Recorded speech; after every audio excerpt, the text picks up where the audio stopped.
Hello, my name is Rick Houston, and welcome to the Scene Vault Podcast, your source for all things NASCAR history.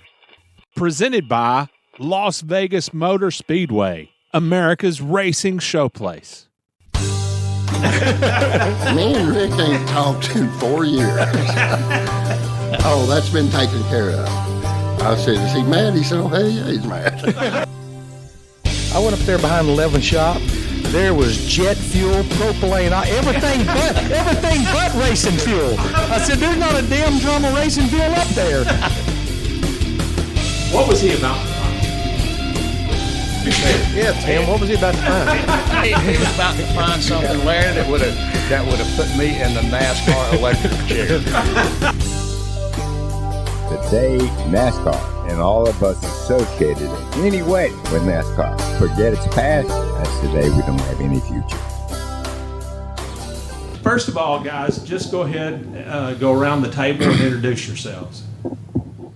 Tim, why don't you go ahead and start there, bud? Tim Brewer. Robert Presley.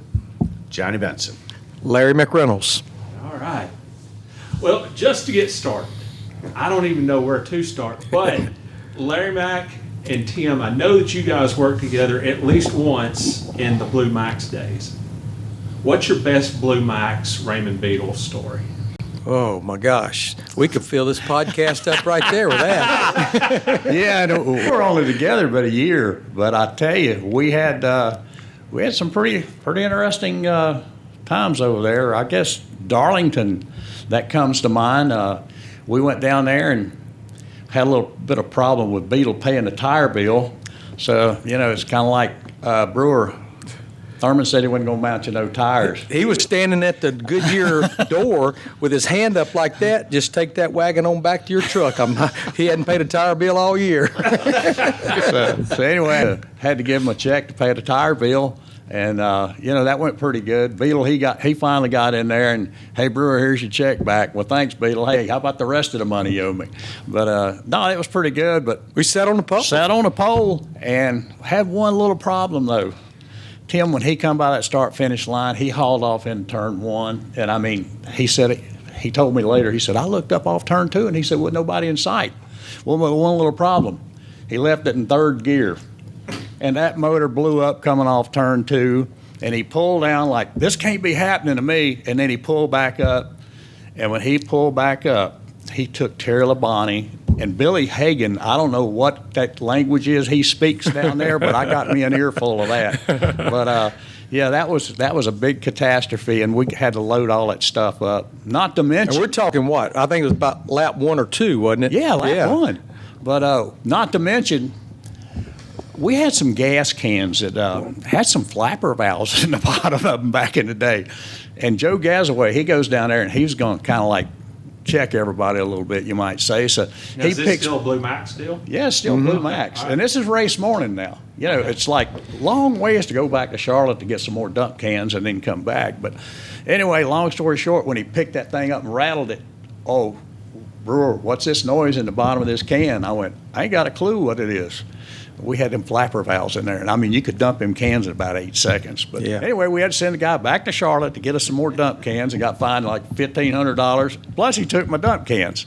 But that was quite a day at Blue Max. But McReynolds and all of us, we used to have a pretty good time. But Beadle is never a dull moment. Larry, he goes down to MC Anderson's to pick up some equipment. That's where about everything came from. Yeah, and the bean counter standing at the door said, hey, son, you can't leave with that truck yet.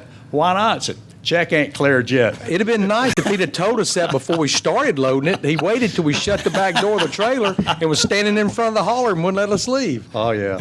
But anyway, Beadle, never a dull moment. But great guy. Oh, yeah. Great guy. Just do anything in the world for you. And what was great about Blue Max, when Joel Halpner was killed, Pearson was just starting to get his team rolling, and that was going to be, an awesome deal. But long story short, Raymond, he come in there and said, hey, Brewer, we can buy this building over here. Oh, okay. Now, we really need all that stuff. But Robert Harrington, Booby, he was down there in the lower portion.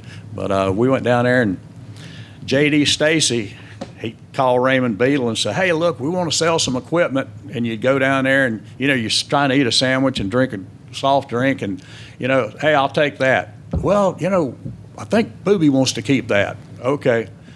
Well, I'll buy that. Well, I think Booby wants to keep that. I said, JD, is this stuff for sale or not? If it ain't, I'm going back to the house. You know what I mean?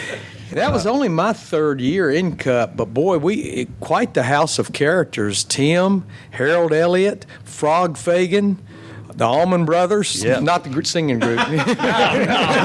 It was low gear, slow gear, and no gear. And then we had Raymond Fox in there. Yeah. And Harold Fagan, we called him Frog. I mean, he was one of the best fabricators. But we had a Wayne Dalton, Banjo Grimm. I forgot about Banjo. I mean, there's a ton of people in there. And later on, we had Slick Poston come in there. And we used to have just a big meeting area.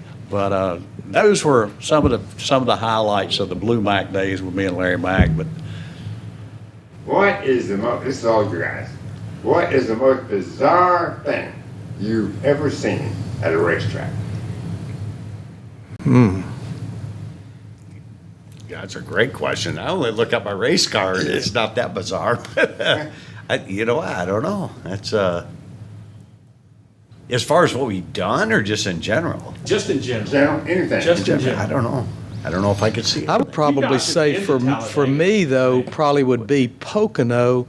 I think Kyle Petty was leading the race, and we were running second with the 28 car and Davey Allison, and Darryl the Hook. guy ran across the racetrack. Oh, really? Yeah, on the Long Pond Straight. Yeah. Yeah. Yeah, I do remember that. Now, that wasn't the race where he wrecked. That was your. No, I think we wrecked in 92. I think that'd have been 91, but yeah, I mean, I go back to Richmond a few years ago, the fan that climbed up on top of the catch fence and just perched himself up there to watch a little bit of the race. good vantage point. Yeah, well, just in general. I mean, I wasn't at the race, but even when at Watkins Glen, when they had the big wreck before, turn 10, and Matt Kinza sitting on the backstretch and fan runs on Watson autograph. Okay, that's cool. I mean, I wasn't there when it happened to me, but that's a whole new level of watching funny stuff. I guess Watkins Glen would have to be mine, not in a race car, of going around the track before the race and seeing up the back straightaway. You didn't know if you was at Watkins Glen Racetrack or down at the Executive Playboy Club, going up the back straightaway.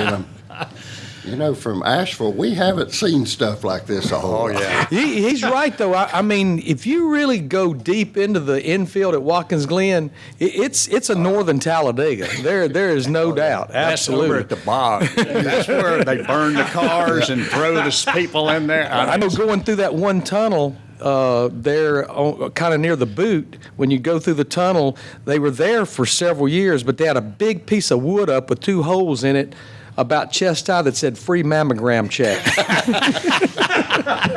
Hey, if you hang around NASCAR, you can see it all at some point in yeah. time. But So Watkins Glen was at Northern Talladega. Which was more interesting, Talladega or Watkins Glen? Talladega, Yeah. without a doubt. Yeah. Me and Terry Labonte, we had a lot of good times down there, and Henry Benfield and T. Wayne Robertson. He used to come in on a Friday, and I'd get that phone call on a Wednesday. Hey, Brewer, we're going over to that Anastonian, and we're going to have dinner. And we'd go over there, and everybody would be wide open. And first thing T. Wayne would tell me, which we were kind of indulging back then, pretty good. And he said, "Hey, you go over and tell this bartender what the deal is." I said, "Hey, T. Wayne gets them about that deep, and I get them about that deep. And don't worry about the bill. We got the bill covered." And then little old Bud Green, he's over there just chomping at the bit. They had a microphone over there and a piano, and as soon as that piano player got up and left, Bud Green goes and sits down and starts playing the piano and singing. And I'm thinking, T. Wayne, he's going to get our ass thrown out here for sure. And anyway, the guy, he come back after Bud got through with his little number, and he goes, "Hey, you guys coming back tomorrow night?" But I mean, Bud Green, he's no longer with us, but I tell you what, he was He was a character. Oh, yeah. Between him and Henry Benfield, dude. The piccolo player. Oh, yeah. And, we're not going to go there. But anyway, there's a lot of people. Oh, yeah, there's a lot of people. Well, my granddaughter might be watching. But we had all kinds of characters, as Larry calls them, and we grew up through all of them. But you didn't only have the characters on your team. You knew everybody in the garage area. Right. And between Chocolate and Bud Green and, a lot of other guys, it was always something going on. I mean, Shorty Edwards and Mike Hill, Pete Wright, Pete Peterson, and that's like McReynolds. We bought an airplane from Richard Childress, and we were going to go test in Dover, Delaware. Yeah. Well, Larry Mack, he's up there, and hey, Brewer, can I get a seat on the plane? Sure, we got plenty of seats. Get in. Because I think we were going from there to there to a track. Yeah. I think we were testing before a race weekend. Oh, yeah. But Rusty Wallace, he's give us rides up there in Elmira, New York. And you get up there and you go. I asked Terry LeBlanc, I said, "Hey, this pilot you brought up here with us," I said, "Is he not all there? He can't put enough fuel in the plane to get us here." We had to stop in Parkersburg, West Virginia, and I said, "It's probably a good place to be from." But I mean, we used to go through that stuff all the time. But back in the day when we used to run at Nashville, Tennessee, Lauren Edwards used to have a bunch of Barons, and it didn't matter when you got to the airport. You might get in with Earnhardt and Teresa one time, or you might get in with Tim Richmond or whoever. But I mean, we'd get in those airplanes and, it's like nobody cared who you rode with as long as you had a seat on the plane. Right. But that sentimental journey that Lauren had, he took us to Dover in that thing one time, and I looked over and told the flight attendant, I said, "Hey, bring me something else to drink." She said, "Brewer, you done drank all yours." I said, "Bring me some of somebody else's," because I looked out the window one time, the wing was up here. I looked out there the next time and you couldn't see it. I said, "This thing's older than I am." All right, so Robert, Rick Mast, you and he had a little deal at Martinsville years ago, and he insists that he was in the right. He probably was. We started on the front row. Well, he started on the pole, I was outside. And just happened coming off turn 2, the first lap, I just pinched him on the curve. He spun out. And, I went on and I think I run second to Burt in that race. But I'll never forget, after the race, I come down pit road and Rick had these 2 big old boys, big boys, and they were standing there. How big were they? 300 pounds apiece and arms on them. And we'd raced together all year, so I knew them, and I knew it was a bad deal. And they just looked at me, and now the race is 250 laps, and why are they hanging around here?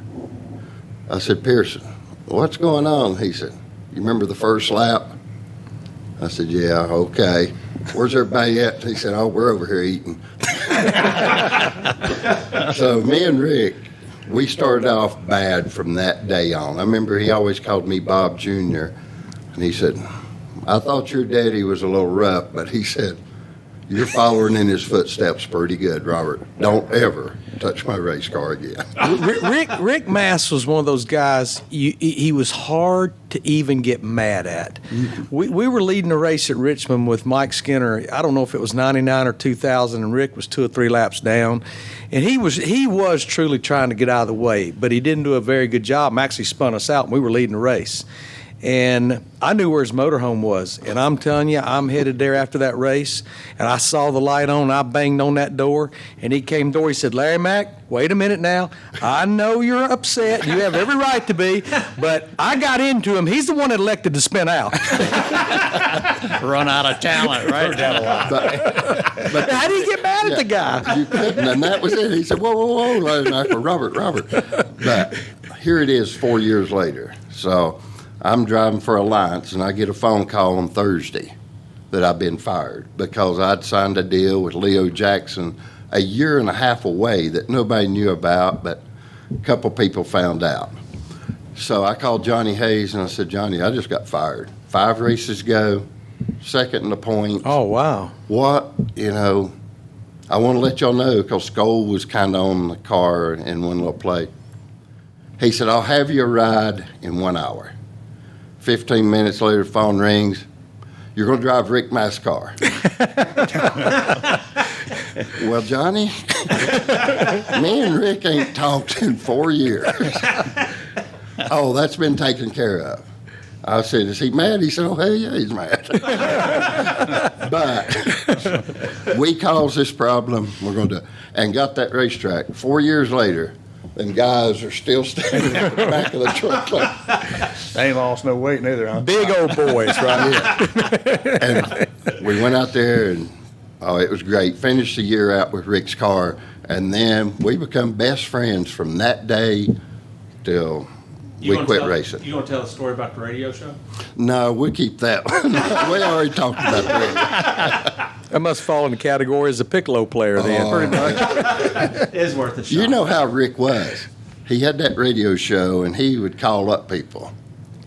And you would think you're just talking to him, and all of a sudden he'd say, hey, such and such said this, you know, and it ain't good. And I said, Rick, are we on the air? Yeah, this is Rowdy Rick from Rockbridge, Virginia. We got Robert Presley, old mountain boy from Deliverance, and said, Oh, yeah. I said, goodbye, Rick. Oh, man. But Rick was a prankster, wasn't he? Oh, yeah. Yes, he was. Who should have the final say on setups? Driver or crew chief? Depends on who the driver is. Right now, the engineer. Yeah, I said, but I think back in, well, even before mine, for sure. I mean, the driver, at times, pretty adamant on going this, and of course, you're going to have the discussion with the crew chief, or back then, it was probably the car owner. I mean, they were more involved in, but like today, like Larry says, I'm not sure. I think it's a case by case. Yeah. You know, I think back to the drivers I worked with. I mean, I leaned on Davey hard because he was pretty sharp. Sure. Now, Earnhardt, he'd go to that damn motor coach lot and he'd come back with a setup that there was no way we can do that. I think he'd get this spring from this driver and this spring from this driver, and he'd say, here's the setup we need to run. Well, you talked to 4 different drivers. Today, now they run it through the sim. You were the sim. Yeah, exactly. I think it goes back to just like you said. When you've got Bill Elliott, Darrell Waltrip, Terry Labonte, you got some pretty good race car drivers that are very, very good chassis people. Mm-hmm. Now, you take Tim Richmond and Cale Yarborough, they didn't know a sway bar from an axle, didn't know a front spring from the rear one, or could care less. You know, Yeah, I mean, Ernie Irvin was the same way. Yes. Didn't want to know. No. Didn't want to But know. It's perspective. When you grow up like Johnny and Robert and some of these guys, you had to work on your race car. You know, you can talk spring, you can talk shock absorber, you can talk weight distribution, balance, stuff like that. A guy texted me the other day. He said, Brewer, at North Wilkesboro, North Carolina, we had a conversation with Terry Labonte. First year he came up there to drive the race car, and the conversation went like, Tim, it's too tight. Tim, it's too tight. We need to free this thing up. It's too tight. And I told Terry, I said, how many races have you won here? He went, none. I went, okay, that's good enough for me. So I left it like that. Terry said, we won the race. Matter of fact, won 3 up there with Brewer. But, you know, it's North Wilkesboro. You know, you've been there, you've done that. But when you come back, you have to put a lot of emphasis on Darrell Waltrip. Jeff Bodine, hardest guy in the world to get along with and work. It's like Pocono. He come by, hey, Brewer, I'm loose. 10-4, Jeff, you know, stop, we'll fix it. Hey, Brewer, I'm loose. Next lap, hey, Brewer, I'm loose. And I look at Junior, and Junior looks at me. I said, look, Jeff, I can't fix that damn thing when you out there run 150 mile an hour down the straightaway, but as soon as you come down pit road, I'll fix that damn race car for you. And Junior said, what's wrong with him? I said, you hired him, I didn't.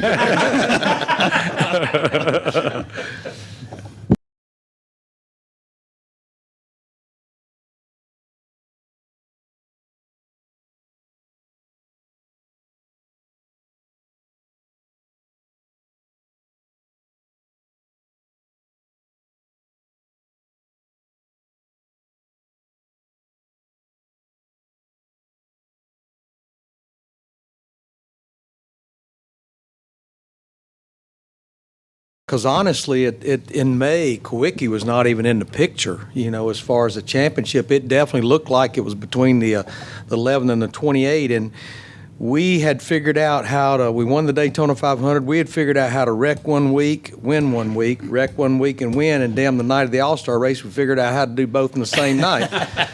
Wrecked at the checkered flag with Kyle. And we were out of race cars. In fact, we only took a skeleton crew out there for the All-Star race because the rest of everybody was back at the shop working on our 600 car, brand new 600 car we were building.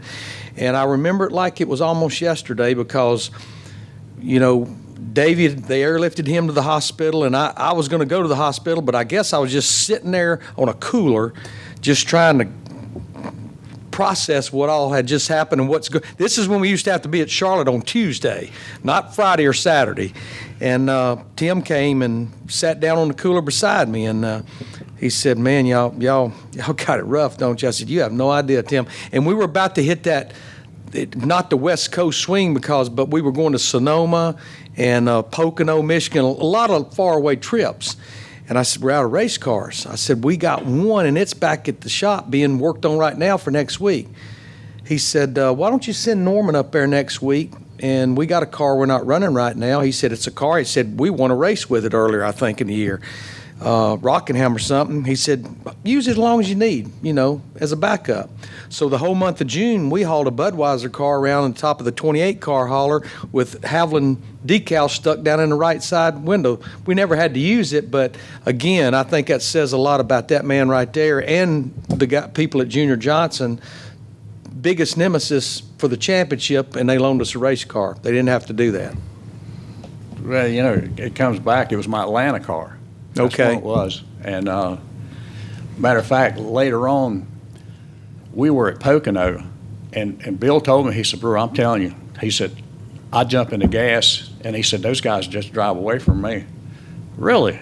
So I called Robert. I said, "Hey, man, I need a set of cylinder heads." And Preston Miller, back in that time, he told me, he said, "That guy, Bill Allman's got doing the cylinder heads, Gus, up in Pennsylvania, Brewer, they ain't making no horsepower, and they ain't going to." First pull, and me and old Bill Allman just almost come to fist fighting because Robert told me, he said, "Brewer, if you'll just have them put the valves on them, put the springs on them, put them on the dyno, you're in for a big surprise." After the act of Congress, we finally got it all done. We had 660 horsepower, and the first pull, it pulls 712 horsepower. And I said, "I rest my case." But we went to war from then on, but we managed to give the championship away. But at the end of the day, Robert was in Atlanta, and typical deal, Junior, he bought a brand new transporter. We couldn't get the back door open on it. And everybody's betting Brewer's going to take a dynamite and blow the back door off that truck, get his race car out of it. But we didn't do that. I sat there and played with the valves and the hydraulics, and we finally got the car out. And I told Henry Benfield, I said, "You burn this thing on the way home, get rid of it." But Robert Yates come over. He went, You told Henry Benfield to burn the trailer. Yeah, burn it. I hated it. I don't know about that. But anyway, Robert come over and he looked at the car and he said, "Brewer, that's that car you loaned us." I said, "Yeah, that's it, Robert. That's it right there." He said, "Well, I didn't know." I said, "I thought you gave me a dog." I said, "Robert, I don't have no dogs." But we won a race in Atlanta with that car. I said, "If I was you, I'd have raced it." But, there again. But Larry, I asked him to come help me out back in the day in 1983 and drive my truck and help me work. And, he done everything I ever asked him for. And, we've always gotten along and, always been good friends. And sometimes it gets difficult to, be in those situations. But, hey, he come over to Charlotte. We won a race with Bodine one year. And Larry, he's over there standing at the gas pump. When it crossed 22 gallons, it hadn't even slowed down. and Larry goes, he come over and told It hadn't even slicked off. Hey, it held 23.7 gallons. And France looked at me. Sounds like you used a lot. It's like, hey, I race that fuel cell every week, But at the end of the day, France, he told Beatty, he said, "Hey, pull that gas line out, put it on the ground." Pulled it out, threw it on the ground. They measured that fuel cell. Old France looks over at Beatty and said, "Well, you better take that 17 by 33 by 9 1/4 out of the rule book, because apparently Brewer knows how to put more than 22 gallons of fuel in that thing." But Larry, he's sitting over there, got that calculator, got that fuel mileage. Then at Wilkesboro, somebody had noticed that maybe the car was a little bit light. Well, Larry, he's standing over at the scales, but hey, Well, I'd have done the same something, the giveaway on they might have been a little bit light is about 20 different crew members came and put their radios in the right side before they went across the scale. You think? but did I get on his nerves a few times? Yeah. Did he get on mine? Yeah. But I don't think we ever had a cross. That's the thing. Everybody sitting here knows that garage area. It's especially back in the day. It's dog eat dog, cuss each other, shake your fist at each other. Every once in a while, maybe even shove each other. But when somebody was down, that community would respond, just like Tim did when we were out of race cars. It's kind of like self-defense. Yeah. But you defend your guys too. Along those lines, we've always been told, and this is for the drivers, we've always been told that a driver may be a great driver and a crew chief may be a great crew chief, but if they don't get along, Oh yeah. I'm the poster child, me and Earnhardt.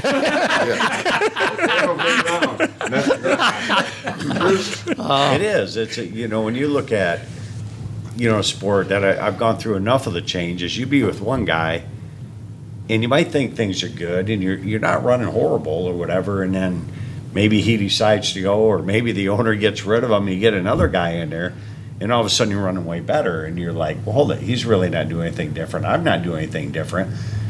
But he's able to either get out of the driver or at least figure out what you like, know what to do, what kind of changes you like based off your feedback. I mean, I think every driver, I'm sure these guys just tell you the same thing. One guy wants to drive off the right rear. One guy wants to drive the car off the left rear. One wants off the right front.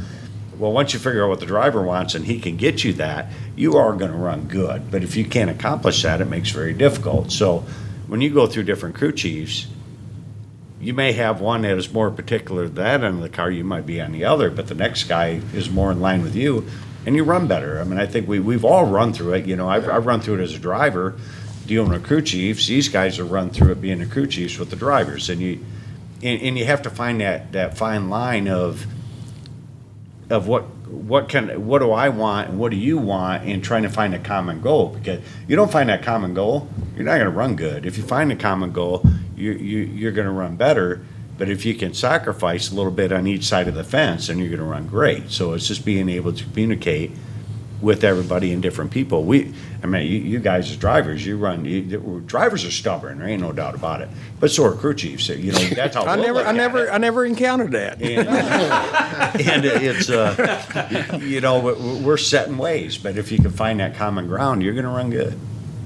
Robert, how about you? Yeah, we're set in ways, and I think my biggest problem as a driver communicating with crew chiefs is my whole career, I'd done everything myself. And first year of Busch Grand National, had my own car, done everything myself. Nobody was allowed. Whenever my son was racing, I'd done it all myself. I wouldn't listen to nobody else. But then when me and Ricky Pearson got together, he was used to banjo cars, I was used to banjo cars. Sure. And we dominated the Busch Series for years, had some motor trouble and a couple things knocked us out championships. But after I left Pearson, we was like best friends. We'd call each other at 3 o'clock in the morning at Dover or Richmond. Hey, Robert, I think I figured out what you're looking at. And it would happen. None of the other crew chiefs that I think I ever worked with, I ever had that communication with them. And I think it's only because I was in Asheville and he was in Spartanburg. We wasn't in the Charlotte deal because, mostly all the other teams I drove for from Charlotte wanted me to be in Charlotte. And I did not want to be in that hub every day, every hour talking about the race car. I wanted the weekends, we was going to do it. But I think that's it. And some crew chiefs say, well, such and such won with this in 1993. Okay. Yeah. This is 98. Yeah. And I think it is, we were stubborn and they were stubborn. And I think anytime, and all of us, you and Birdie, y'all had a relationship, and we knew when we went to racetrack, y'all was going to win races. Y'all was going to win because it's like y'all just had a formula that worked. And I had experienced that earlier with Pearson, And me and Pearson talked about it even last week or last year. what would have happened if we would have stayed together? You know, what could have happened? I said, you know, I know several drivers and crew chief that's saying the same thing 15, 20 years Yeah. later. Yeah. You mentioned your relationship with Dale Earnhardt and, you know, in sort of a difficult situation, but isn't it true that when things came to an end to you, he came to you and said, I just couldn't get comfortable in your car? Yeah, you know, it was probably one of the worst experiences I had as a crew chief, because I left Robert Yates Racing, and I think that year between the two teams we had won 6 or 8 races. Both drivers finished well up inside the points, and I'm thinking, you know, I was ready for a change. I was ready for a clean sheet of paper. I'd been through losing Davey Allison and then Ernie's wreck, and just mentally needed a fresh start. Yeah. And about that time, I'm thinking this RC comes along and trying to get me to come up there, and I'm thinking, gosh, if I can take what I've accomplished at Robert Yates Racing and mix that with probably what's the greatest race car driver to ever grip a steering wheel, my gosh, it's not a matter, can we get him that 8th championship? We maybe get him a 9th or a 10th? But it just never came to fruition. And it wasn't that we didn't get along. We just had different philosophies. And, you know, I wanted to win everything. I wanted to win practice. I wanted to win qualifying. I wanted to win the race, lead every lap. And Dale, his qualifying drove me nuts. You know, we won the Daytona 500 in '98. The next week we went to Rockingham and used a freaking provisional. And he's up in the lounge of the hauler watching some kind of movie, and I go up there to talk to him about his qualifying lap. He just turns the volume up on the movie. It's like, It's been a Clint Eastwood movie. but yeah, the year and a half that I worked with him, his number one statement about a race car, I'm just not comfortable. And it's like, what does that mean? What does that mean? And I mean, I remember standing in Dover, Delaware in the corner down there in 1 and 2 where the garage area was, on the radio telling him when to back off and when to pick the throttle up based off of who was fastest, because you could easily see it with those big concrete blocks. And it's like, I'm down here telling Dale Earnhardt when to back off and when to pick a throttle back up. This is crazy.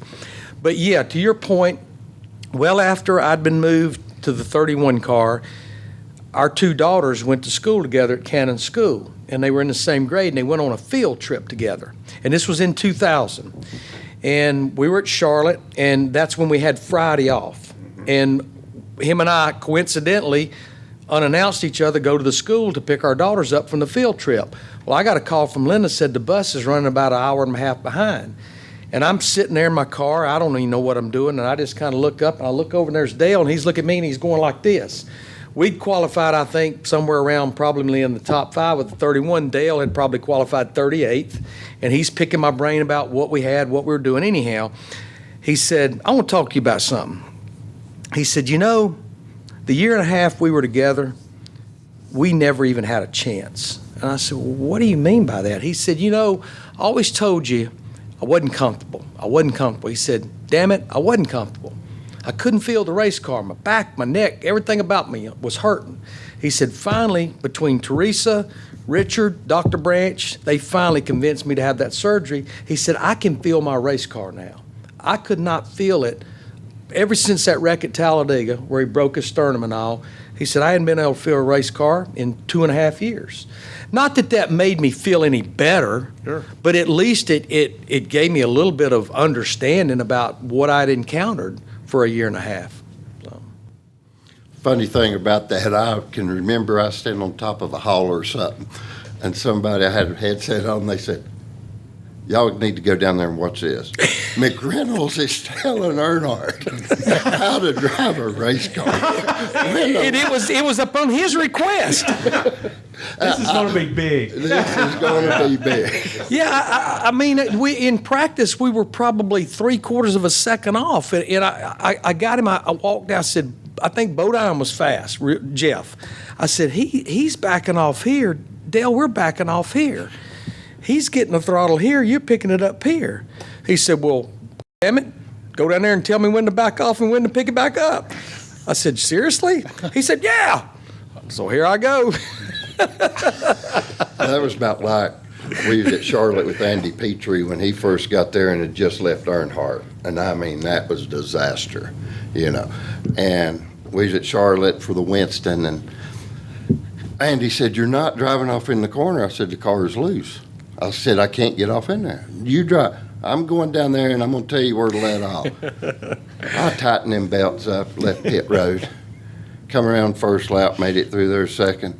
"Okay, Robert, hang her out there, hang her out next to the wall, hang her out there, hang her out there." And this thing's starting to turn sideways. And I'm still in the gas. Oh, broke 5 ribs, stayed at the hospital all night. Key word here is Andy Petrie. The next day, Andy said, "Golly, Bum, did you not know that car was loose?" I said, "Yeah, but I wanted to just show you it was loose." But then the next year, after me and Andy separated, Schrader done what I wanted to do. Schrader's at Atlanta, and Schrader says, "Andy, this thing's so loose I can't drive it." "Well, it don't look loose." And he said, "Well, okay." "God, I don't know what's wrong, Andy. I go off into 1, and I take my hands from 10 to 2, and I come 12 to 6 with my left going top." And he said, "Well, that means you're loose." And he said, "Hell yeah, that's what I've been trying to tell you." Crew chief's always funny in that, They in that are. scenario when you say they're loose or not, and then one of the phrases where we always laugh says, "Well, if your throttle sticks, you're going to hit it with the front of the car. So if you're just loose, just leave it wide open." and we sat there and laugh, and I remember it was with the 10, we're at Indianapolis, and James Ince, he was like, "Now, I think qualifying, you should be able to run wide open." I go, "Really?" And he goes, "Yeah, I would definitely run wide open and try that." And I go, "Well, I'm not really sure if I can make turn 1 going that fast," but and he goes, anyways, we were laughing a little bit, and he goes, "No, I'd do it." And I says, I don't think so. On my end, I just don't feel comfortable." And he finally goes, "You know how hard you'd have to hit that wall before I'd feel it sitting on the pit box?" He goes, "So you can do what you want. You can go in here and run it wide open if you want."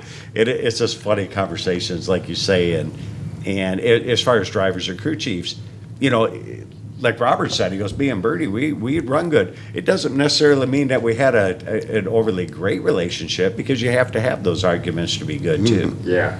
True. How hard is it to translate what the car is doing to a crew chief that I know of? Larry and Tim, you guys never raced competitively. How hard is it for a driver to communicate what a car is doing to somebody who's never raced? You got to go by that tire sheet, you know, and you got to believe what that race car driver tells you. If he tells you it's loose, you better be tightening it up. But, you know, at the end of the day, I don't ever think I told a race car driver how to drive a race car. Darrell Waltrip, he came to work for us, and we went to Riverside. And I'll never forget, he said, "Okay, smart ass, I want you to tell me how you pick up a second around here." I said, "It's real easy, Darrell." I said, "We got soft brake pads in the car. We got a low gear in the car." I said, "I want you to go out there, try to tear the transmission up, blow the motor up, and blow the brakes off of it in 1 lap." We sat on the pole by a second and 2/10. And it's like, okay, you got it now? Okay, you know, we got it.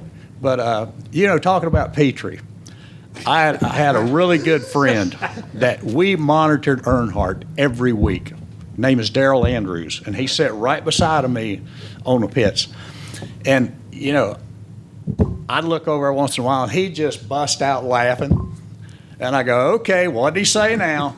And we were at Talladega, and Petrie comes on the radio and tells Earnhardt, say, "Hey, come on down here. We're going to put you 2 tires on and fuel."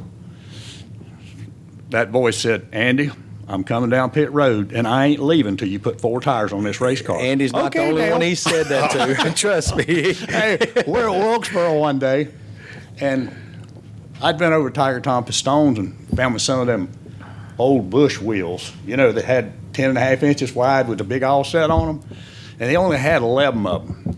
But I'm thinking, I believe I could use them. So we're at Wilkesboro, and sure enough, this voice comes on there, and Andrews, he just busts out laughing. And I go, "What did he say?" He said, "Richard, go down there and find out what the hell Brewer did with the right side of that car."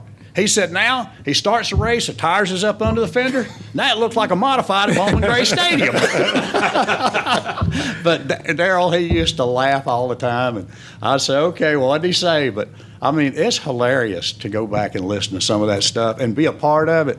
I mean, you know, it's worth it. Petrie's pretty comical. 94, and in fact, it was just about a week or two before Ernie got hurt. You know, it appeared once we got to the month of August that it was the 3 and the 28 car on his championship deal. You know, we were winning, they were winning, nip-tucking the points, and we were at Indy in those old concrete garages, parked side by side. And I knew he did it all the time, but it didn't bother me. But anyhow, Raymond Fox, my car chief, said, you ought to see Petrie. Look at him underneath his car on a creeper. But all he was doing was looking over everything underneath our car. So I kind of snuck around to the other side of the 3 car, and I went, Andy, what? I said, come here a minute. I said, let's walk outside the garage a minute. What? I said, let's talk about something. I said, you know, if we're going to race each other for this championship, I want to be totally honest with you about something. I want to tell you something we've got. Well, what are you talking about? I said, if we'll stand here about 10 minutes, he's going to come around the corner in a Texaco Havoline uniform in about 10 minutes. That's our secret. Screw you. But you know, poor old Andy, he has took abuse and everything, but I mean, we're think? best friends. Yeah. But you know, look, he had to spend 4 or 5 years with Harry, and then with Earnhardt, and then I come along, you know. It's hard to. Yeah. It's really hard for me to feel sorry for Andy Petrie. You know what I mean? It's just, you know, Mike Hill left the left rear wheel loose on our car in 1981 in Charlotte, and Junior told me, he said, "What are you gonna do?" I said, "Well, I'm gonna have to set Mike down." And I love Mike Hill to death. I mean, you know, we've been together forever, and you know, I hired Petrie, and we go off to Texas, I guess it was. Well, typical deal. We blowed up in Texas. Petrie, he didn't get a chance to change the tire. Okay, then we go to Riverside. We're on the pole. Petrie's going to change the rear tire. And I went back and told him, I said, just tighten the lug nuts. You know what I mean? And Jack Arute, he was my PR guy. And he said, man, you too hard on Andy. I said, dude, I hired him to do a job. I didn't bring him in here to change his Pampers or nothing. You know, I hired him to do a job. But Jack, he tried to always, you know, put his arm around him and tuck him in and all that stuff. But, dude, when you work for us, if you wasn't tough, you was getting ready to get tough. But, no, Petrie, it's, you know, that's just Petrie. But It's Petrie. there you have it. Leo Jackson, that was the biggest secret that he had. Leo Jackson and Richard was probably 2 of the smartest people in that garage area. Isn't that the truth? And they were Andy Petrie's, Yeah. I mean, salvation. But, I mean, at the end of the day, you know, losing people is a bad thing. And, you know, when he lost his son, I mean, he just kind of like picked Andy up and put him under his wing and kind of ushered him on that way. That's just the kind of guy Leo Jackson was. But Leo and Richard, I'm telling you, 2 of the smartest guys in the garage area. And they used to talk about them old banjo cars. Old Banjo, he wasn't no dummy. No. You know, and that's like the old man up there at Richmond, Virginia. I remember when he wrecked down the backstretch and tore the right side door bars out of the car. Oh, excuse me. That was tailpipe, I think. But old Banjo, he could sit there with that old adding machine, and he could tell you how much that thing weighed that was 90 thousandths, 2 foot long, and hey, he can tell you how much that tailpipe weighed. So, you know, Bob, he was one of them old tough racers because he run against those old guys. And them cats right there, they earned their living driving race cars. And you go up there to Sonny Hutchins and Tommy Houston and all them guys, dude, you throw somebody in the middle of that mix, hey, they gonna get tough or die. Get one. And Leo, I mean, that's why I wanted to drive the Skull car so bad. And I waited till Harry retired. But Leo lost his son back while my dad was driving, and he took Andy in. Yep. And, I mean, whenever I knew 2 years later I'm going to be driving the Skull car, even before Harry knew I was going to, because they said, you're in line. But Harry tells us when he's going to retire. We ain't going to tell him. Yeah. And then all of a sudden, Harry says he's going to retire at the end of 94. I'm going to go to 95. We go to Daytona, and I mean, Leo was so smart. And we're running good, and Dick Trickle knocks us out under caution, lighting a cigarette, you know. And running third. Him and Pearson. And we go on, and then halfway through the year, here I'm learning, and Leo's dad dies. And that just took everything out of Leo. He was done racing. He quit going to some of the track, quit being as involved. I mean, he was there every hour. Called me at 3 o'clock. Hey, we're going to Talladega. We're leaving at 6. That was 3 a.m. to 6 a.m. We're going to go test. But him and my dad raced together in the 70s, and Dad won one race in 76 after winning 15, 20 a year. And Leo builds this race car, number 4. And before the year's over, they win like 48 out of 60-something races from Maine down. Won 9 races in 14 days. Yeah. And Leo would smoke that pipe and just grin all the time. The camber rear ends y'all had to race against. Yeah. When they first started, Leo Yeah. was one of the first ones. I guess Andy got the credit, but Well, that kind of came back to bite them, because 91 we picked it up, and we had a guy named Ken Liebel at National Race Products, and we started changing, not just heating them and bending them, we started camming them and heating, treating the drive plates and ball cutting the axles, and, you know, had one guy running around there lubricating them, this, that, and the other, because we went to Martinsville that year, Robert.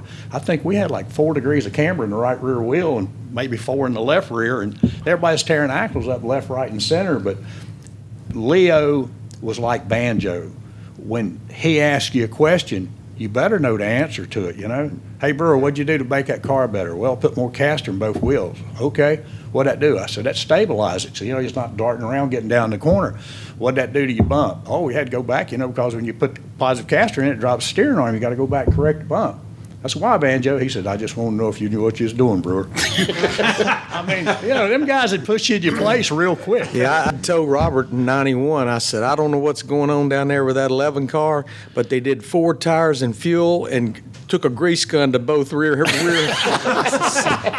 Something's going on. Oh, yeah. That was We all noticed that stuff, too. Yeah, and you know, what the dead giveaway was, you know, we had a grease fitting in the middle of the hubcap. And, you know, we didn't put them on the race morning, but Pete Peterson, as soon as we get through changing the right side tires, Pete, he'd grease the left side, he'd run around, and him and Mike, they had to kind of dance a little bit. But, you know, we had it going on back then. But anyway, I obsoleted 50 rear end houses to come up with the cambered stuff. And then when Beatty and all them guys at Wilkesboro said, oh, we're going to be back to 1.88 degrees of camber, I said, well, there went 50 more rear end houses. And Junior told me, he said, Brewer, where are you getting all these houses out? Well, I was getting them from Tom Hamilton. Now I'm getting them up here in Wisconsin. You seen the bills on them things? Oh, yeah, I've seen the bills too. But, hey, it's just something you had to do to compete, because the radial tire was coming in. It was about half bias, half radial, and you had to accent that. But you give those drivers that advantage of, like Johnny said, when they can feel those rear tires go down the corner and bite, hey, they're going to be standing in the So gas. you left Blue Max, so you went back to juniors. Yes, sir. All right, so here's another. I can tell this story now because what are we, almost 30 years later? So Junior was getting ready to make the change to Ford, but it wasn't really out there. And they were building a Ford Thunderbird in the 12 shop. Yeah. And Pearson was going to drive it at Talladega. He And did? I was working with Pearson. David. Yes. Yeah. Really? Yeah, drove this it- was going to be he the drove it for us. 16 car, but it was going to be a Thunderbird. Because we didn't really have a Chevrolet deal or nothing. We were running Monte Carlos, but the car was being built in the 12 shop, and Ricky and I went up there and worked for about a week. All the windows were taped up in the garage doors because they didn't want anybody to know about this Ford. So it's about, I don't know, probably 11, 12 o'clock at night, and we're getting ready to weigh the car out. And we got to put fuel in this thing. I said, go up there behind the 11 shop. There's fuel up there. I went up there behind the 11 shop. There was jet fuel, propylene, everything but racing fuel. I said, there's not a damn drum of racing fuel up there. Everything else that'll make a car go fast. You could customize it. You know? I mentioned a still or two. Oh, yeah, well, you know, propylene oxide, you know, even old Neil Bonnet, you know, he could tell you, Brewer, it ain't in here. No, too early, you know. When's you gonna put it in there? I said, don't worry, I got Rick Peters out there, got 2 dump cans, except one little problem. that was like race morning, and it's like, he come over and he hit the first one. Well, it's the second one, he hit it, and the probe come off, and it all hit the ground, and I got Leonard Wood standing there. And that stuff evaporated, I mean, like right now. And Leonard lighter looked at fluid. me, looked down at the ground, looked up, said, "You scoundrel, you scoundrel." She told me it might not have been a full can. Hey, not to get off that subject, but if you've never been to the Wood Brothers Race Shop, you need to go. I went up there and carried old Robbie Faggart and Shorty Edwards, and this was about 6 weeks ago. And I went up there, I got there at 8:30 that morning. They welcomed me with open arms, and that's the most humbling place you'll ever walk in your life, because they got 2x3 pictures of everybody that's ever won in that 21 car. Oh, wow. And they had the brass mallets with the aluminum handles that they used to change the cars for Jim Clark at the Indy 500. But everything in that place, and Leonard took a 4500 CFM carburetor, and he built one about as big as my iPhone, and I got a picture on my phone. Leonard sitting there letting me rev the motor up with the thing. And he said, go ahead and rev it up, Brewer. I said, okay, I can do that. Right. He said, I've already blowed one up, Brewer. Don't worry about it. But Leonard, That's awesome. 88 years old, still back there, making a small set of tunnel port cylinder heads to go on his new cut-down motor. He's 88 years old, typical deal. Back there at the welding table, and when he raised that welding helmet up, he looked and seen me and said, "Hey, scoundrel, how you doing?" But he's the only man in the garage area that never ratted me out for nothing, and he's seen me pull some good ones. But Leonard Wood, you gotta love him. But if you haven't been to Stewart, Virginia, go to Stewart, Virginia, because I'm telling you, it's worth every bit of it. Wow. I told Faggart about this car that I grew up at Bowman Gray Stadium watching Glenn Wood drive the car, and Leonard, he typical crew chief driver thing. Hey, I can't get off the corner, spinning the tires. They come back the next week. Guess where Glenn Wood was sitting? Over rear housing in the back seat. And I told Faggart that story. He said, "Oh, you're crazy." We got up there in the museum. I went, "Come here, Faggart. Let me show you something." And he said, "Brewer, I thought you was kidding." But I've never seen a man drool like Robbie Faggart when he's standing there beside a Davy Pearson's number 21 1970 Mercury with a 429 in it. He said, "Brewer, you think they'd rent me this race car to drive a few laps around Charlotte Motor Speedway?" I said, "Yeah, for probably $100,000, they'd probably do it." "Brewer, this is 101. I said, "Well, Faggart, you just sold that trailer park for $28 million. You can afford it. Just tell them what you pay for it." But I'm telling you what's the truth. I'm sitting there listening to Eddie and Lenny, and we're all talking, and the phone rings, and it's Dale Earnhardt, and I didn't know who it was. And Eddie handed me the phone. I said, "This Brewer, what can I do for you?" He said, "It's Dale Earnhardt. What are you doing up there at that 21 shop? You ain't been over here." I said, "Dale, I was there in 1969, and I bought an oil cooler from Maurice Petty, and that's the last time I was there." So, "Well, Brewer, if you come down here, the King and I will give you the personal tour." And that's something, Benson, I'm going to go do. And I'm going to tell you something. You need to go down there, too. But Maurice Petty called me one day. And, boy, he was hotter than a Jap now. He goes, "That fat so-and-so you work for," he said, "he ought to be ashamed of himself." I said, "Why is that?" He said, "We had a race fan, a Petty fan, come up there, and he went in the bathroom to use the urinal." I said, "Yeah." He said, "Who the hell put that decal of that 43 car in that urinal?" I said, "Dude, it was there when I got here. Don't hold that against me." But, it's like anything else. The first day I walked in there, I went, King ain't going to be proud of that. The media. You guys have had relationships with the media. Now, too, would be a part of the media. I'm not media. Not media. Hey, he don't look like Jack Flowers. He don't look like Jack Flowers. That's it. I'm in the entertainment business. What was it like for you guys? I mean, I know you had to be frustrated at times, especially if you lost a close race. You're standing there hot and sweaty by your car, and here comes Rick. I want to ask you a question. It's not easy. I mean, when you have a bad day, and they know you have a bad day, and some of the guys are be nice, and they'll say, "Hey, sorry about this, but I got to ask the question." And I always wondered why they always said sorry about that. I said, we understand you're doing your job, Yeah. right? And we're frustrated. And yeah, maybe every once in a while, some drivers are really good about taking out on media. But I mean, there was, you always respected everything you guys did. But you have to go through that, and you do that and stuff like that. Well, I had an opportunity. I think I was hurt, and I don't remember what station it was at that point in time, but I did pit road. And of course, I think it was Chad Little, which I don't think I was teammate with him at the time, but he had wrecked, had a bad day, and I have to interview him. And I go, huh. Yep, I know what they feel like now. I said, why am I going to really ask this guy a question when he either just wrecked, just blew up, or whatever the thing is? And you really go back into the next interview when somebody asks you looking a little bit different, because standing on the side of the mic, especially when you're a driver, going to ask another driver, and the first thing you look at them is, man, I'm sorry, but I got to ask you.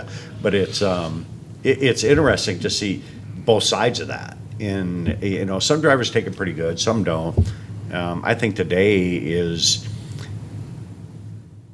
the drivers get along and see that much better. I think they understand the value, what they did probably than what we did or when I was doing it versus some of the earlier guys. But some of the interviews were very entertaining from drivers, how they handled it. Did you guys ever have any kind of instruction from a PR director? Oh, absolutely. Or said you have got to talk to these people? Or a sponsor? Well, the sponsors are one. I don't think the car owners really said much, or the crew chiefs or this, but your sponsor may have come by and says, hey, we got a class for you. We saw your last interview. And they may come and say, hey, you might want to say this, or you might want to. So there was always some schooling there, but you did get it from sponsors. Obviously they're going to be partial to what they want to hear, Right. But like yourself, Rick and Steve, and a lot of the guys there's been a lot of UMITA people that come up and suggest and say, hey, maybe you ought to do this. I got a lot of advice from the media people before really the sponsors started stepping in, that you guys helped us out. I mean, I remember that. Maybe some of them do or don't, but when you go back to their story about trading and helping cars, back early on, later in my age is when I came down here, but that people helped everybody, and it would be, you would think that these two running for a championship, that'd be the last people that help somebody. But I guarantee you these two guys here would say, I'd rather beat him with him having equipment than beat him without it. And I You didn't want to beat people because they were down and out. Right, because Yeah. I've ran into You want to that beat them when they're before at in their best. championships. And But when they don't, the best you gotta do PR it. guy, Johnny, in the whole garage area was Barney Hall. Barney Hall was the best. He put more deals together, more crew chiefs, more drivers with owners and stuff. And Barney Hall, I mean, he knew more about what was going on in the garage area than anybody did. And crew chiefs, it doesn't matter. And I know Barney Hall, he was into the Pearson family. Yes. And Ricky Pearson, he's whole salt of the earth guy. Pearson and I, we go back a long way, and David Pearson and I go back a long way. David Pearson, he was just the coolest cucumber you ever seen in your life. But to take note of that, Jeff Bodine one time at North Wilkesboro, him and Davey had a little run-in, and Bodine wound up down there in the wall, and he said, I'm going to go over there and whip his. And I said, put him just like that. I said, not with that uniform on, you ain't. Anheuser-Busch. I ain't getting no phone call from August Busch on Monday morning going, what a person he was. Mm-hmm. I'm going, okay. But like you said, you get yourself in a situation, they're going to educate you. But Barney Hall, he would come by and nudge you in the ribs and say, come here, boy, let me tell you something. But Barney, he was great for everybody in that garage area. And he and T. No Wayne doubt. Robertson, I agree. I don't think nobody in the garage area ever seen anything bad about either one of them guys. I agree. Respect. And I mean, I must have missed some of the classes on what to say. I'm not saying I took them off. I mean, I've sat back and watched some of the old ones, and I've said words that I don't even think is in the dictionary, calling another driver. But the thing about the media on a different angle that I learned my lesson, we're at Darlington golf tournament, and the rider for Charlotte Observer that everybody respected so much. Higgins, Tom Higgins. So it's like a couple weeks before we're going to announce that Harry's retiring and I'm going to drive, and me and him are paired up. I said, and don't never say this to a media guy. I learned this that day. Don't say nothing about this. Good luck with that. Thursday we golf, Friday morning headlines. Yeah. You sure you wasn't riding with Mike Mulhern? And Oh, yeah. And I went and I said, Higgins, why? I didn't say you said it. I said the rumor is. Yeah. Or you hear the famous one. Yeah. Hey, we're off the record here. Yeah, off the record. Yeah, I learned hard when I moved down there that no, you ain't off the record. That's what saved me as being a county commissioner. They'd want to come in and, do interviews with you and put on 6 o'clock news. I said, live. There's none before it. yeah. You're not going to put these words in the way you want them. It's going to be live. But the Speak with media. forked tongue. Yeah. So one of the media guys told me a good lesson. He says, "Hey, we're going to do an interview," and he put it on tape. And you may say something, and then you'll laugh about it, right? And okay, it's all cool. We all sit there and laugh. Well, he put it in print. And then put the HA after it. Oh. And you read it and you go, that ain't what I said. He goes, it's exactly what you said. It's just that you laughed, but I didn't print that. And Oh, I wow. was like, oh my gosh, that's a huge lesson, because you get to sit there and say, oh, Robert, man, why'd you hit me? You laugh about it. And then you see a print, why'd you hit me? And it's like that all of a sudden it feels like I'm yelling at him. Yeah. We're joking about it. And so that's one of the things you learn from the media too. Is like, hey, radio and print are two totally different Hey, things. it's like when you go in a TV business. The first time I went to ESPN, Rich Feinberg come over. He said, Brewer, let me tell you something. I said, yes, sir. He said, all mics are hot and all cameras are on, and you better believe it. Always. And that's just like that sports guy that was down in Charlotte, and they taped a segment, and he used a bad word. And those audio people and those camera people, they can burn you anytime they want to. absolutely. And, it's like, oh, excuse me, they retaped it and he cleaned it up. Guess which one they put on the evening news? Wasn't the one they were One with supposed the to. bad language. I mean, it's all microphones are hot and all cameras are on. We got an audio guy still today that'll say, don't worry, your mics aren't burning yet. They're not hot. I said, they're on me. They're hot. That's right. As long as it's here. And you've been up there. We've done that show up there in Bristol yeah. several times, and it's like we had a good time. But at the end of the day, they're all hot. Well, like you say, you sit there and you joke around during the commercial breaks and all that, and then all of a sudden you go, oh, man, yeah. it's still there. And all the guys in the room, they're like laughing, and you're going, oh, okay, that was pretty funny, huh? I'm sure when we're all gone, somebody's Sure. going to bring that out, make a show about it. Oh, yeah. All right, so if you guys, for each of you, if you had a chance to have dinner with any 3 people from NASCAR history, who would it be? Robert? Who? Whoa, wait, I'm going to have to think. Any 3 people, drivers or anyone in NASCAR? Anybody. Think about that one. I mean, one jumps in my The mind. NASCAR officials, that's one thing. The drivers, that's something else, Bill France Sr., That was the top of my list. Bill France Sr. and Bill France Jr. and I were good friends. And, Earnhardt and I were good friends. And Pearson, it's hard to say, put a number on those 3 people. That's like Neil Bonnet. Neil Bonnet was a good guy. Tim Richmond was a great guy. But I couldn't name you 3, but Bill France would be at the top of my list.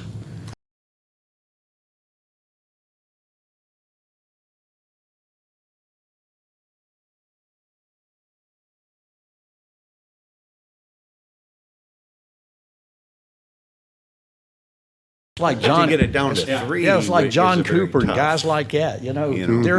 They were icons, and they would help you. And That's like Barney Hall. I mean, Otis, you know, I hate to bring the dead people up, but I mean, those people were great for this sport, and they were great. That's like, you know, the bad guy right now, you know, it's hard to define one. Then they're trying to make Elton Sawyer the bad guy. Well, I work with Elton Sawyer. He's the most fair person I know. And, you know, he makes the calls, and now they're on him for using the data. And it's like, dude, you use the elements you got to work with. And that's the smartest thing he can do. It's like Terry Labonte. He used to get on me all the time. Goes, Brewer, that camera over my shoulder. Yeah, it's hard to race with that thing up there. I said, yeah. He said, well, if you do this, he said, you're convicted right then. And he's right, period. You know, but You're just shooting a messenger. You know, that's basically what's happening. Sure. Yeah, I mean, I was trying to think of people that I never got to meet. I guess that tells you I've been around a long time because I can't think of many people that I didn't meet. But another one that jumps in my mind that I never got to meet. I saw him, but I never actually was introduced to him or even said word. Probably Smokey Unick would be on my list too. I met him. He's Mine would have to be Junior Johnson, even though in 1989 is the only time I ever got to talk to Junior Johnson because y'all worked with him. Y'all knew him like a book, but he was so interesting. In 89, I decided to build my Bush car. Didn't have nothing. And Brad Daugherty was kind of hanging around me and helping. And he had met Junior somewhere, so we go down to the shop there and get there, and Brewer's there. And Junior said, what do you need? I said, well, we need some wheels, gears, anything that you ain't gonna use. Walk through the shop, anything you see, just get it. Well, Brewer's there. Brewer, I'd like to get, and somebody up, Big Labonte was there. I said, I'd like to have 16 wheels. Need to know about 16 wheels, sway bars, just everything you needed to put a surface plate together. Fuel cell. All of a sudden, Bruce said, well, I'll have to figure out what that'll cost. And Junior's over there, and he says, you ain't selling this stuff. Whatever Daugherty wants, give it. We come home with you remember that? A dually. Some of it, Bruce said, Junior. well, some of that stuff was like, oh, Junior, you don't want this on the street, you know what I mean? You're going to give a pair of control arms. Yeah, you're going to give them some hubs. Well, there's left side hubs and there's right side hubs. There's right side control arms, left side control arms. And Junior goes, oh, that's all right. You can just give them all that stuff. Really? Oh, okay. Everything. And that's the only conversation, but I wanted to always sit and talk to Junior Johnson. Yeah. You'd have loved it. You'd have loved it. So, what is the most ingenious way that you've seen somebody else push the rules envelope? And name names. The best of all time, Richard Petty, when he won that race at Charlotte. Oh, yeah. Maurice backed up against that wall, put his foot up against there, and says, I'm going to claim 388 cubic inches right now. And Bill Gasaway looked at him and he said, Chief, that motor can't be that big. He goes, Gasaway, I built the damn thing. I know how big it is. I would probably say the 4-car, you know, when they were so fast at those speedways with the intake manifold boats and the paraffin wax that would make it through the sniffer. But once she got hot, business picked up. I worked on was that 4-car, and they had a remember carburetor up there. And that carburetor, they would align the boosters with the plate, and that was like 15 horsepower.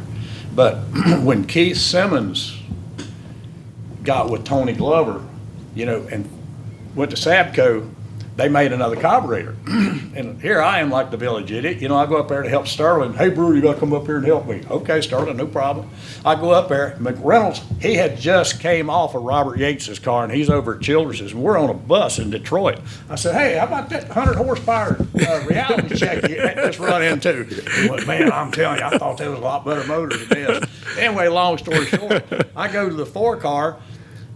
I get to Daytona. Oh man, got the 4-car, got Sterling, got Morgan McClure team. Oh man, we're gonna rock and roll. Guy come up to me and said, "Come here, Brewer. Yeah, you bring that carburetor off that truck right there and put on that race car." He said, "I'll fine you $100,000 and kick your ass out of here." What? What are you talking about? I went to McClure. I went, "Hey man, he caught that carburetor over there on Tony's old car." And boy, McClure, he was hot, but I'm telling you, then I told Sterling all that week, I said, "Hey, Hoss, you just another cat at the racetrack with a race car. You ain't got that, oh, I can pull out and go anytime I want to." And sure enough, here's Sterling come, and he'd pull out, and then it'd be 10th. And he'd pull out again. Okay, got up about 8. Okay, now we're back to 12th. I'm going, reality check. Yeah, there's some reality in racing. Yeah, I mean, we had those Buick Regals in '88, which I think there was one point in time I wanted to just put it in the wind tunnel ass backwards because I think the numbers would have been better. But Bobby Allison won the Daytona 500, and we had to hear that from Ray Smith with Buick. Well, Bobby Allison, I said, "Ray, you think it had anything to do with the 4 plastic rings underneath the carburetor? Just maybe." That's like '82 when the bumper flew off of Bobby Allison's car. Cale said, "I ducked, man. It cut a hole in the roof of our car." Oh, I run second that trip too, you know. But I never won the Daytona 500, but finished second like 4 or 5 times. But had a good opportunity. But I mean, it's like elements, you know. Bobby Allison, God bless him, you know, he done a lot of stuff for a lot of people in racing. But he was a wheel man, you know. But there again, Gary Nelson, if I'd have known that bumper was held by 4 8-inch pop rivets, when they said, "Gentlemen, start your engines," I went over and kicked the damn bumper off the rear of the thing. But what it is what it is. There's a bunch of cars got caught up in that wreck when Joe that bumper Milliken, came. he got the blunt. Well, if you remember, the next week was Richmond, and we were in that darn hog barn going through inspection because of the weather. And I think Bobby had wrecked or something in practice, and they didn't have a backup car. And Pat, what one time was his son-in-law, was going around trying to borrow his stuff, and Joe Milliken said, "I'm glad all the shit fell off that car before the race this week." I still remember when I first came down here and all that, and you run in Daytona and those tracks, and you know, I've never been on a big racetrack before, and so I didn't understand the stuff that they're going through, where, you know, the aero aspect of I'm learning this and that, whatever, and I'm starting to get a little bit of hang of it, and we weren't running too bad. And I'm yelling on the radio, and I said, "How is it?" I go by him, and then he goes by me like I'm almost kind of like sitting still, and he's like, "Push on the gas pedal." And I'm like, "Dude, I'm on the floor." He's like, "No, I mean like really push hard on the gas pedal." And I go, "I am." He goes, "Not like really hard." And it was like you push on it, and all of a sudden I pick up, and I go, "Oh," just before they were checking to keep the carburetor tight. They had that set, so it picked the carburetor up just a little bit. It felt like 6-8 horsepower. Oh, my gosh. And I go, you know, that discussion should happen before you're on the radio, right? You make me look like an idiot. Push the gas pedal like really hard. Yeah. You know, they just kind of leave that in case you might need it later on. They don't want the driver to know that the whole time because you're going to use it and probably blow the engine up. But, it's just some of those things are just funny. And like you say, I agree with you, the 4-car. I think some of the laser stuff they're doing with the wheels. I grew up racing with wheel bleeders and all that. So I think the laser thing in the wheels is kind of cool, letting the air out until they had a red flag. The valve caps at Pocono, that worked great until the red flag. The red flag. All the tires are flat. I need air. Hey. Oops. Yeah. Robert, you got kind of quiet when I mentioned pushing the envelope. It's because he worked with them Pearsons. Ricky was a bad influence on Robert. Ricky was a really bad influence on Robert. Yeah. Pearson's deal was dropping headlight doors with somebody else's number on them or something. You get a degree caution. But 96, when Petrie and Andy come back, they come up with these rear springs all the way around the car, like 200-pound springs, and rubber inside of them. And I said, we're testing. I said, I'm not sure 200-pound springs. No, we've got it figured out. They built a real thin race car. And I go out there, and it's like driving Miss Daisy, and it is so fast. I remember Earnhardt and everybody, and every time we'd go around practicing, testing, I'd have to let off right over the tunnel turn. where it wouldn't be too fast. Oh, wow. We're going to win the Daytona 500. This car would just set down on the ground. Andy backed out and Leo because the rule book read front springs, rear springs. And they was trying to figure out how to get around. But Talladega, we go there. Do not run fast. And go out there, and this car is flying. So if about 50 laps go, come in pit, leave the left rear loose. Have to pit under green. And had to mash this thing. And I'm going around, and I felt like Bill Elliott in the Thunderbird. Just passing cars and everything. And I mean, you know, Johnny, them cars was rough in 96 to drive, just bouncing. And here I am just out there just riding around. And Michael Waltrip, I passed him, they said, you're going to have some help somewhere. So drag Waltrip, he's running good in the 30 car. So we're like a half a lap down, and he stays with me a little while, and after the race, Michael comes up and says, you're the first race car I've ever seen that I could see over the roof instead of the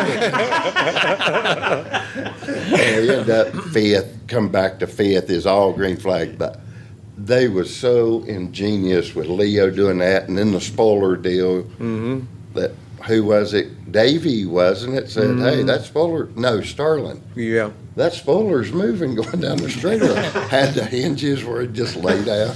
Thought it was Jim Hall Chaparral.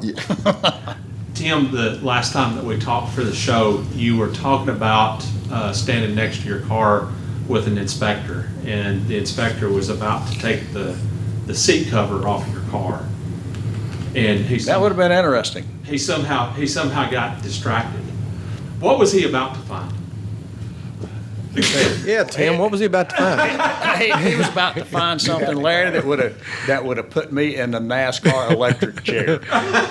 But you know, that's Petrie. He got caught with them copper washers. Yeah. You know, that would sink that car down. But Petrie, he forgot something. You got to get that thing back up to get through inspection. But at the end of the day, that Gary Nelson guy, you know, that's his first big hoorah. He's going to clean this garage area out. Well, he forgot to tell me and Mike Hill and Pete Wright that, because now you see it, now you don't. And we're going to kind of like leave it at that. But, you know, Junior, he went back to the shop. He told them boys, he said, I'm going to need 40 horsepower. What the hell are you going to do with that? I said, all I need is to be about an inch low. He went, how you going to do that? I told him, he went, you have lost your mind. I said, no, I ain't. I said, you just hide and watch this. But anyway, it's like old Bill Elliott and Sterling Marlin told him, so if you drove Brewer's race car, you was pushing or pulling or doing something all the time. And it's self-defense, but yeah, that guy, to answer your question. I was wondering if you were going to. We ain't talking about anything. He reached up and grabbed the back of the seat cover on Bill Elliott's seat. And J.V. Raines was over there, and they, you know, that whistler they had on the motor, the whistler went off. And he just took his hand off that seat cover. And Mike Hill sitting over there, he had a chaw of tobacco in his mouth, and I thought he was going to swallow it. And his eyes rolled back his head. And about that time, he just turned and walked off. I said, hey, I got to send them motors and all this parts back to Wilkesboro to get it all put back together. Be all right, we load these things up? He went, yeah, bro, get that thing out of here. I said, okay. And I thought, thank you, Jesus. But it would have got me a fine. They'd have kicked me out for the rest of the year if they'd have caught me. But they didn't catch me. I'm pretty convinced he ain't going to tell us. Well, that's an old... It's 30 years ago. Yeah, well, you know, it's like... So maybe use it It was today. it was self-defense, you know. I had to run against... It's like old Earnhardt come on the radio one day at Pocono. He said, Richard, I'm doing all I can do, but, you know, to hold off Davey. But he said, Robert's getting ready to pass me. I'm telling you, when I went to work there and I walked back there and that first engine was on the dyno, I went, I have wasted a lot of my career. Yeah, chasing that thing. But now, Rick, that's one of those things. Brett Bodine missed out on a great opportunity, because when he bought that place at Junior Johnson's, it had a lot of parts and pieces upstairs, and I don't know who wound up with them, but it would have been big.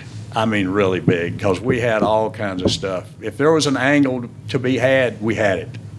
And like I said, it was self-defense. But anyway, Childress and Jack Roush were standing over there at Daytona, and we had wheel burn marks on the top of the quarter panels on the rear of the car. And I'd already told them what was going on right then, but hey, it worked for a little while. But, oh, excuse me, we was leading a Daytona 500 without that trick on it. And here comes Sterling and Ernie. We're leading the race with Bill Elliott and get wrecked. And I just told Mulhern, I said, the safest place on the racetrack is out front. That was the 92 one. Yeah, you won the race. Well, the knuckleheads racing for that $10,000 at the halfway. Exactly. And I'm going, Clyde, get the hell away from them two fools. Anyway, long story short, we get wrecked leading the race. And I told Mulhern the next week, I said, I was wrong. He said, what are you talking about? I said, safest place wasn't out front. Safest place at Daytona, sitting in the garage on jack stands. You know, It was the 4, the 11, the 22, and the 28 in a class of their own. Yeah. And then that wreck took 3 of the 4 out. Yeah, we won a 125 miler. I mean, just like led every lap, but I think Morgan Shepherd won 1 lap in a 21 car. But no, we've had some good deals and some great deals, and that was probably a really great deal. But hey, That was when that racetrack was so fickle back then, because you would finish practice on Wednesday and you'd start those dual races, and you had no idea what you had. No. And I remember that year, that's when they used to take the second race and line them up out there on the road course. Yeah. And the driver and a couple of guys would go down there while the first one was running. And that first race, those cars were loose on the pace laps. Yep. On the pace laps. And wrecking loose. And so I knew Davey should be about buckled in his car. And I kept saying, Davey, you got me? Davey got me. Finally, Gary Beveridge, the guy that went down there to go with him, he says, he's not in the car yet. He's back there kicking the hell out of the rear spoiler. smart guy. Hey, he's seen Earnhardt get a run on Sterling coming off 4, and the next thing I look up, and the 22's coming down the pit road backwards. I mean, that's how loose it was. And Sterling, he can hang on to about anything. But now we were running spoilers about just a Yeah. deck lid extension. Oh, yeah. I remember Pearson, we went to Orange County, 3 short tracks, and I didn't know what in the world Pearson was up to. And, you know, the officials back in the 90s was not as high-tech, nothing bad about it. But everywhere we went, our spoiler was 1 inch high, all short track. And the same guy'd come by and put it on there, and he'd cut it off. Pearson, it's what I had last week. Cut it off, cut it off. He'd sit there and Pearson cut it off. Next week, finally I said, Ricky, what are you doing? Oh, nothing, just like to mess with these guys. We get the Talladega. He puts a template on, and we're that much too high. He says, cut it off. He puts a mark. Ricky said, I'm sick of you checking. I'm going to fix my template when I get home. He cut it a 1/2 inch short. Are you happy? It's shorter than what it's supposed to be. Yes, sir, it's good. We're out on the line getting ready to qualify. Finch has somebody there. And Oh, yeah. official comes down there and Finch says something to him and whoever's crew chief.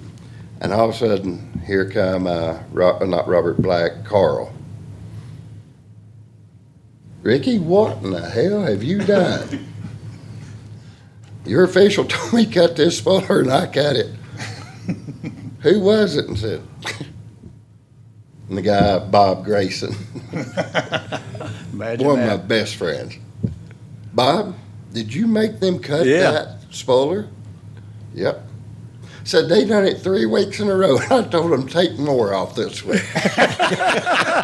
They told At Talladega. That's McReynolds' coach driver, old I know. Bob. Bob Oh, Grayson. Bob standing there, and you got to know Bob, right? Oh, yeah. Oh, yeah. He was so proud. I can hear his voice. Oh, yeah. I made him cut more off this way. So while we're on the subject of a Pearson and a rear spoiler, I got to tell you my David Pearson rear spoiler story. So 84, tested at Daytona, Fryer had built us a pretty damn good engine. And 45 flat was 200 miles an hour at Daytona. David Pearson had never run 200 miles an hour at Daytona. So we go down there and we test, and we got about 20, 22 degrees of spoiler on the car, the whole test. And we're running 45, 25, 45, 20. We're just, it's like, we got them, we come back. So we go back to the shop, and Ricky and I build us that 10-degree spoiler. We're so proud of that thing, but we unloaded when we got back to Speed Weeks with that 20, 22 degrees. Sure enough, 45, 20, 45, 18. It's like, man, we got them. We got them. So about halfway through the first day of practice, Ricky, let's put that spoiler on there. So I go to that trailer, and I come around that garage here, and Pearson's standing there with that leg propped up against that building. He started blinking them eyes. He says, I tell you one thing, you might as well go put that bitch back on the trailer.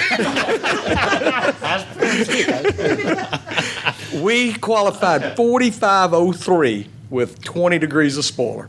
Qualified third. Couldn't get there, but I'm telling you, he was going to have no part of that. But you went back to the truck with the spoiler, right? What's that? You went back to the truck with that spoiler. Oh, yeah. Didn't even bolt it on there. Never even practiced. But David, no part of that. He watched everything, didn't he? Oh, yeah. I was at Darlington in 92 and hadn't run good there in 90 or 91, 15th, 18th place car. And that day of that race, we're qualified, I'm 20th fastest. David said, boy, get in this Buick. I want to show you something.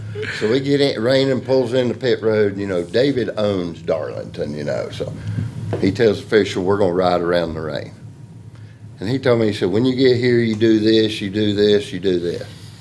David, I can't. I'm so loose, I can't do that. I can put it in the wall. That other car ain't no worse than when you go qualify.